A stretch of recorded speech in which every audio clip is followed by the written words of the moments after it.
دجال کیا ہے؟ اس کو مانتے ہیں کہ وہ برمودا ٹرائنگل پہ، اگر وہاں نہیں ہے تو کہاں ہے؟ دجال کے سے متعلق جتنی بھی احادیث ہیں اس میں تو وہ دجال باقاعدہ پیدا ہوگا ثابت ہے، جن کو بارے میں دجال کا انہوں نے اپینین تھا، حضرت عمر نے کہہ دیا تھا کہ یہی دجال ہے، کیونکہ وہ ساری نشانیاں پوری کر رہا تھا جس طرح سے آقا علیہ السلام نے بتایا تھا۔ ایک بندے کے ساتھ اس کے پیچھے سپائز لگا دی تھے، چیک کرو کہ یہ دجال ڈارک پاورز جب وہ لے گا تو وہ واقعی دن کو رات اور رات کو دن کرے گا، زندہ کو مردہ، مردہ کو زندہ کرے گا۔ حدیث تو یہ بھی ہے کہ ایک ہاتھ میں اس کی جنت ہوگی، ایک ہاتھ میں دوزخ ہوگی، تو دوزخ میں کود جانا کیونکہ اس کی والی دوزخ جنت ہوگی۔ اتنی کلیئر سائنس دے گا، وہ اپنے خدا ہونے کے دعویٰ کر رہا ہوگا کہ حضرت خضر علیہ السلام سمندروں کے ورم ہولز کے تھرو ٹریول کر کے زندہ ہیں ابھی تک، کیونکہ ان کو سلطان بحر کہا جاتا ہے۔ برمودا ٹرائی اینگل کے بارے میں کہا جاتا ہے کہ دجال شاید وہاں پہ ہے نہ، کیونکہ نہ وہ زمین پہ ہے نہ وہ آسمان، تو پانی اور وہاں پہ جہاز گم جاتے ہیں۔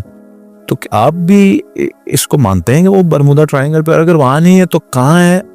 اور دجال کیا ہے؟ کوئی انسان ہے کہ کوئی ملک ہے، کوئی کرنسی نوٹ میں کبھی ہم کہتے ہیں؟ دیکھیے، جو احادیث کی روشنی میں ہمیں دجال ملتا ہے، قرآن پاک میں دجال کا ذکر نہیں ہے، احادیث کی روشنی میں دجال کا ذکر ہے، اور دجال کے سے متعلق جتنی بھی احادیث ہیں اس میں تو وہ دجال باقاعدہ پیدا ہوگا، ایک گھر میں پیدا ہوگا، اس کی نشانیاں ہیں۔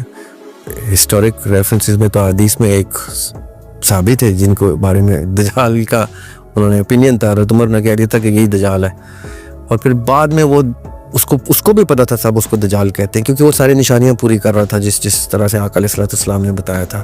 پھر وہ بعد میں مسلمان بڑا اپنے ٹھیک رستے پہ اس کا انتقال بھی ہوا ہے۔ یعنی دجال اتنا مین ہے، اتنا ہیومن بینگ ہے کہ سرٹن ایرا میں اصحاب نے دجال کو ایک بندے کے ساتھ اس کے پیچھے سپائز لگا دی تھے، چیک کرو کہ یہ دجال، کہ وہ کوئی ہوائی مخلوق نہیں، وہ ایک انسان کی طرح ہی پیدا ہونا ہے۔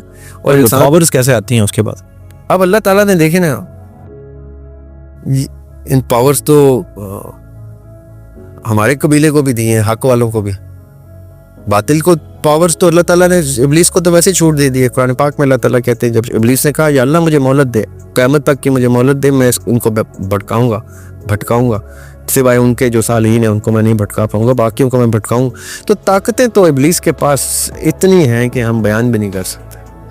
تو وہ طاقتیں جب ڈارک پاورز جب وہ لے گا تو وہ واقعی دن کو رات اور رات کو دن کرے گا، زندہ کو مردہ، مردہ کو زندہ کرے گا۔ حدیث تو یہ بھی ہے کہ ایک ہاتھ میں اس کی جنت ہوگی، ایک ہاتھ میں دوزخ ہوگی، تو دوزخ میں کود جانا کیونکہ اس کی والی دوزخ جنت ہوگی۔